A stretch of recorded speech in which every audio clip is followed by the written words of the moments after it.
안녕하세요. 강사모 최경선입니다. 최근 유기동물 보호소 사설로 해가지고 안락사 없는 보호소라는 이름으로 하는 신종 펫샵이 성행하고 있다는 이야기들이 많이 나오고 있습니다.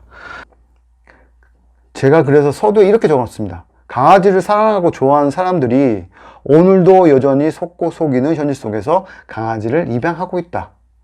작고 예쁜 것을 좋아하는 수요 때문에 강아지 공장이 여전히 활성화되고 여전히 펫샵들은 또 다른 신종 수법으로 급성장하고 있다.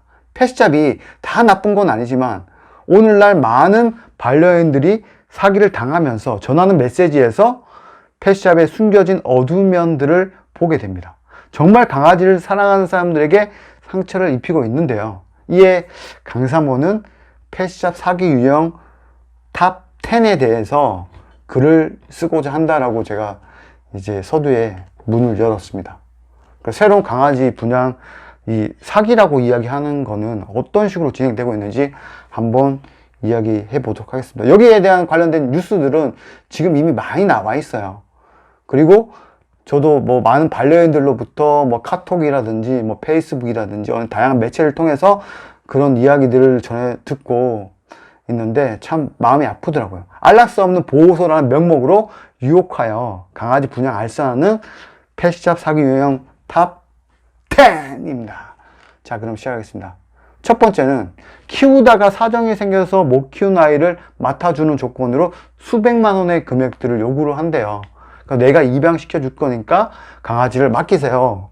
맡기는데 대신에 몇백만 원씩 내야 돼요. 얘네들 관리하고 사료주고 뭐 해야 되는 거니까 하는데, 실질적으로 이 친구들이 어떻게 될까를 따져봤을 때는 이 친구들이 이제 그 펫샵이잖아. 펫샵에 강아지들 만약 입양 풀었는데 홍역이나 팝으로 죽잖아요. 그럼 거기에 대해서 보상을 해야 되겠죠. 그럼 그 보상을 하는 용도에 이 강아지들이 사용될 수 있는 거예요. 왜? 이 강아지들은 파양은 당했지만은 파양 당해서 온 아이들은 건강은 하잖아요. 그러니까 이 친구들이 그런 데 가겠죠. 근데 중요한 것은 이 친구들이 또 그런 환경에 가면 홍역이나 파브나 죽은 아이들의 어떤 병기를 또 다시 할 거나 이렇게 해가지고 또 질병에 또 걸릴 수도 있고, 이 정확한 어떤 시스템이나 체계가 안 갖춰진데 막 이렇게 수백만 원의 금액을 줘가지고 이렇게 맡기거나 이렇게 하면 안 됩니다. 이것도 또 하나의 상술이 되고 있거든요. 그래서 이런 부분들이 더 큰 어떤 상처를 주고 있는 어떤 신종 수법입니다. 이것도 어떻게 보면.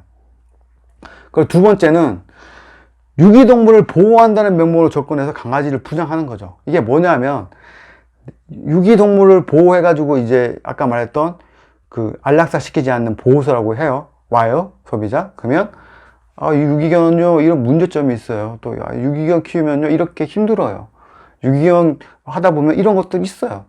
그래서 그냥 저기 보면은 저 강아지 같은 경우에는 해외에서 우리 명품으로 돼서 영국에서 어떤 자견으로 태어나고 어떤 혈통이 좋은 거고 얘네 성격은 엄청 좋은 애요. 얘 얼마냐면 100만 원이요.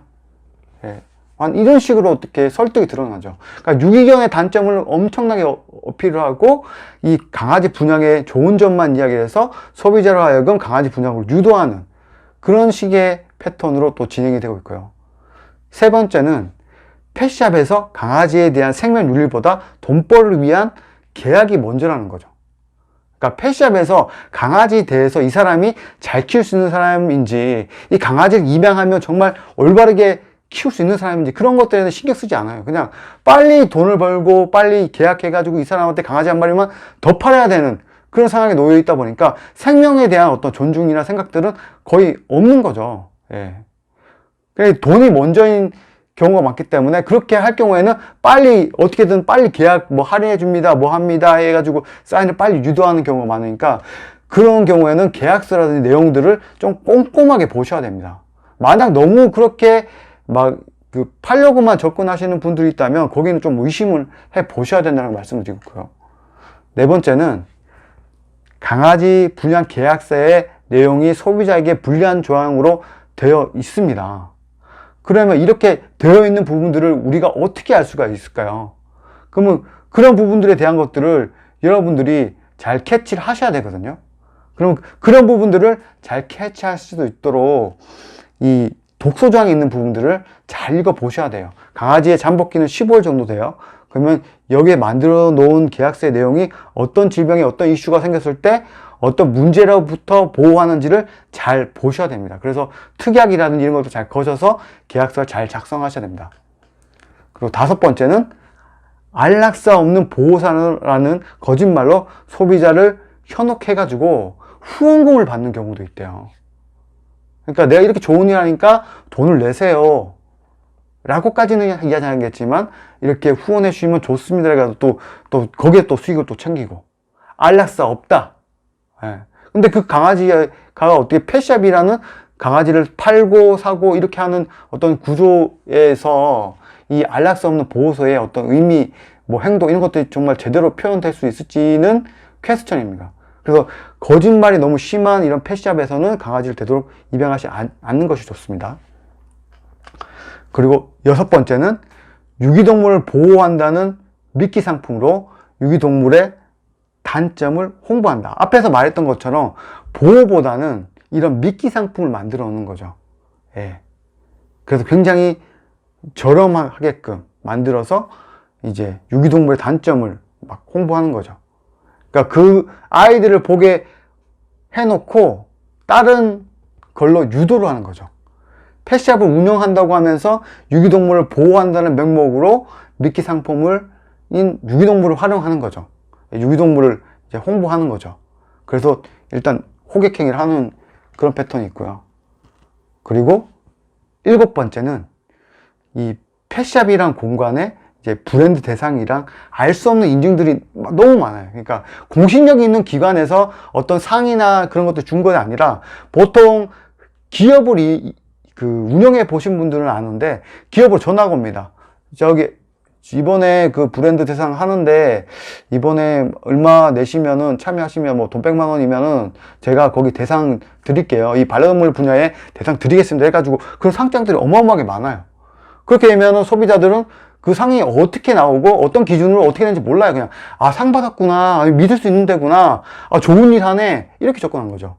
왜? 강아지의 어떤 지식이나 내용들 잘 모르기 때문에 속이기 좋은 형편에 놓인 거죠. 그래서 이런 것들을 돼 있는 곳들은 좀 잘 살펴보셔야 됩니다. 그리고 인터넷을 검색하셔서 여기에 대한 평판이 어떤지도 잘 보셔야 됩니다. 그래서 이 사람들을 현혹시키는 부분도 있다면 그 부분도 굉장히 주의해야 된다는 말씀을 꼭 드립니다. 자, 그리고 8번째, 제대로 된 의료 서비스를 제공하지 않고 제휴병원만 강조한다. 이건 좀 의문이 드는 부분이 있어요.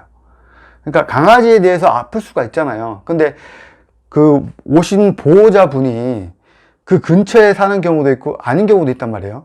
그러면 이 진료에 대한 시스템, 어떤 규칙들을 정해 놓으셔야 돼요. 내가 예를 들어 가지고 서울에 가가지고 강아지를 입양 받았어요. 근데 나는 경기도 가평에 살아요. 가평에 있는데 서울까지 갈 수가 없잖아요. 그럼 그랬을 때는 어떻게 해야 되겠다. 사후에 어떤 문제가 생기면 어떻게 처리해야 되겠다.